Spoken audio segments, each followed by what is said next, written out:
திருவாரூர் பக்கத்தில் கோனேரி ராஜபுரம் என்ற ஊரில் ஒரு நடராசர் சிலை இருக்கு. அந்த சிலையுமே பஞ்சலோகத்தால் ஆனது. பஞ்சலோகம் தங்கம், வெள்ளி, இரும்பு, ஈயம், பித்தளை இந்த அஞ்சும் உருக்கி செய்யப்பட்டது. ஆனா உருக்கி வார்த்து எடுக்கல. உருக்கிட்டு இருக்கிற போதே சிவபெருமான் அடியாராக வந்து தண்ணீர் தாகம் எடுத்து தவிக்குதுன்னு கேட்டாரு.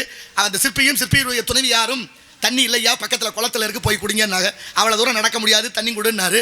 இல்லை பக்கத்தில் அக்கரகாரம் இருக்கு, அங்கே போய் குடிங்கன்னாங்க. அவ்வளோ தூரம் போக முடிஞ்சா உன்ட்ட வந்து கேட்பனா கொடுப்பான்னாரு. நான் தண்ணி கொடுக்கக்கூடாதுன்னாரு. ஏன்?